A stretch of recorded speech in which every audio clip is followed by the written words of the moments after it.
जय माता दी दर्शकों, आप सभी का बहुत बहुत स्वागत है हमारे बेहद खास कार्यक्रम ज्योतिष अमृत आयुर्वेद अमृत में। और मैं हूं आपके साथ उपेंद्र कौर। दर्शकों, जब जीवन में समस्याएं आती है तो हम समझ नहीं पाते कि आखिर ऐसा हो क्यों रहा है, किस प्रकार से हम अपनी समस्याओं को अपने जीवन से दूर कर सकते हैं। परंतु वहीं जब हम कारण जान लेते हैं तो आसानी से हम उनका निवारण कर पाते हैं। और इस कार्यक्रम के माध्यम से हम आपको बताते हैं कि जो आपके जीवन में समस्याएं चल रही है उसके पीछे के कारण क्या है और साथ ही साथ किस प्रकार से आप उनका निवारण कर सकते हैं। तो यदि आप जानना चाहते हैं कि किस प्रकार से आप अपने जीवन में खुशियों की प्राप्ति कर सकते हैं तो ऐसे में लाइव कार्यक्रम चल रहा है, आप अवश्य ही हमारे साथ कार्यक्रम में जुड़ सकते हैं। जुड़ने के लिए नंबर्स लगातार आपके टीवी स्क्रीन पर फ्लैश हो रहे हैं। तो बिना देर किए यहाँ पर कार्यक्रम की शुरुआत करते हैं और मिलकर स्वागत करते हैं हमारी बेहद खास मेहमान का, जो कि हर बार की तरह आज भी मसा स्टूडियो में मौजूद हैं। जी हाँ, हम बात करें विश्वविख्यात ज्योतिर्वेद माता जी का। तो आइए मिलकर उनका स्वागत करते हैं। जय माता दी माता जी, बहुत बहुत स्वागत है आपका कार्यक्रम में। जय माता की, सभी दर्शकों को भी जय माता की। माता जी, आज आपसे जानना चाहूंगी उन व्यक्तियों के बारे में जिनका अचानक से आत्महत्या करने का मन करता है। सब कुछ अच्छा चल रहा होता है, कोई जीवन में समस्या नहीं होती, पर अचानक से उनका ऐसा करने का मन कर जाता है। आखिर ये सब कुछ होता क्या है, क्यों है?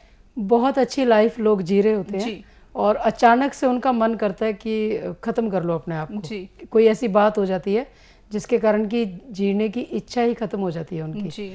वो उसका रीज़न जो है वो चंद्रमा होता है। जी। क्योंकि जैसे आज चंद्रमा का दिन है तो चंद्रमा जिनकी कुंडली में नीच का होता है, जी। मतलब नेगेटिव होता है, 0 डिग्री पे होता है, उन लोगों का मन करता है आत्महत्या करने को और वो कर भी लेते हैं। जी। जैसे जिनका चंद्रमा 6वें घर में होता है, मतलब 6th हाउस में होता है, जी। ऐसा इंसान बार बार उसका दिल करेगा खत्म कर लो अपने आप को।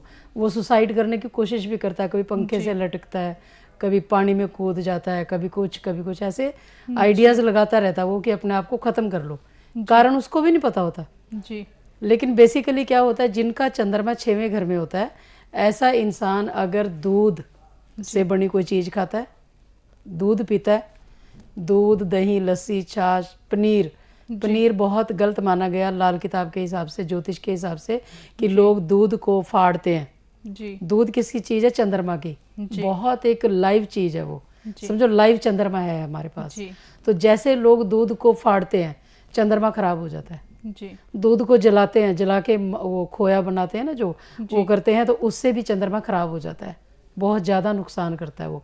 तो ऐसी जब भी, और जिसकी कुंडली में चंद्रमा 6वें घर का होता है, ऐसा इंसान चांदी, चावल, दूध, पानी अगर उसका दान करता है तो भी उसका आत्महत्या करने को मन करेगा। जी। माता जी, जो लोग ये सब कुछ दान कर सकते हैं, क्या उनका चंद्रमा जो है वो किस स्थान पर होता है? जो दान करते हैं जी। 6वें घर का चंद्रमा सबसे ज्यादा खतरनाक माना गया। जी। 8वें घर का, 8वां घर मौत का घर है, शमशान घाट का, तो वहां का चंद्रमा भी बहुत दुखदाई होता है। लेकिन 6वें घर का जो चंद्रमा है उसकी कंडीशंस है कुछ, कि आप ये कर सकते हो, ये नहीं कर सकते। जैसे बहुत सारे लोगों को शौक होता है प्याऊ लगवाने का, क्योंकि जब ग्रह आपका नेगेटिव होता है ना, तो वो आपको नेगेटिव काम करने की तरफ अट्रैक्ट करेगा। जी। और वही हरकतें इंसान करता है जो उसको नहीं करनी होती। तो फिर उसका मन करेगा कि मैं ये करूं, मुझे ये करना चाहिए, जो कि उसके लिए अच्छा नहीं होता, फिर भी वो करता है। जी। जैसे मैं बहुत सारे मरीजों को बोलती हूँ कि दूध से बनी या चावल से बनी कोई चीज़ नहीं खा सकते आप। वो उसी तरफ उनका ध्यान ज़्यादा जाएगा कि नहीं हमें तो खाना है, नहीं हमारा दिल कर रहा खाने को, तो फिर वो चीज़ उनको नुकसान भी करती है। वैसे भी यही कहा जाता है, जिस चीज को करने से कोई रोकता है उस चीज को करने का मन ज्यादा करता है। स्प्रिंग टाइप हो जाता है ना, इंसान ज्यादा करते हैं। जैसे दूसरे आदमी या दूसरी औरत का मसला ज्यादातर है हमारे सोसाइटी समाज में, और मेरे पास बहुत सारे केस भी आते हैं, तो लोग मुझे बताते हैं कि जितना हमें रोका जाता है हम ज्यादा करते हैं उतना वो काम। माता जी, ऐसा सब कुछ होता क्यों है? आखिर इसके पीछे कौन से ग्रहों का हाथ होता है, या कौन से ग्रहों का खेल होता है? बहुत सारे ग्रह जो कुंडली में जैसे उच्च के होते हैं, और कोई भी इंसान उन उच्च ग्रहों का अगर दान करता है, उनकी वस्तुओं का, उनकी चीज़ों का अगर दान करता है, तो वही ग्रह नीच का फल देना शुरू कर देता है। और जब वो नीच का फल देता है तो इंसान का गलत हरकतों की तरफ ध्यान जाएगा फिर। जी। इस टाइप से। देखिए दर्शकों, इस कार्यक्रम के माध्यम से आपको सारी जानकारी बताई जाती है कि किस प्रकार से आप अपनी समस्याओं को अपने जीवन से दूर कर सकते हैं। तो यदि आपके जीवन में किसी भी प्रकार की समस्या चल रही है तो ऐसे में आपको घबराने की आवश्यकता नहीं, आप अवश्य ही हमारे साथ लाइव कार्यक्रम में जुड़ सकते हैं। लाइव कार्यक्रम में यदि आप जुड़ना चाहते हैं तो नंबर्स लगातार आपकी टीवी स्क्रीन पर फ्लैश हो रहे हैं। बस आपको करना क्या होगा, एक छोटा सा प्रयास। साथ ही साथ यदि आपका अपने जन्म पत्रिका का आंकलन माताजी द्वारा करवाना चाहते हैं या फिर अपनी जन्म पत्रिका बनवाना चाहते हैं माताजी द्वारा, तो भी सिर्फ और सिर्फ आपको करना क्या होगा, इन नंबर्स पे कांटेक्ट। नंबर्स लगातार आपकी टीवी स्क्रीन पर फ्लैश हो रहे हैं। आइए अब कार्यक्रम में आगे बढ़ते हैं।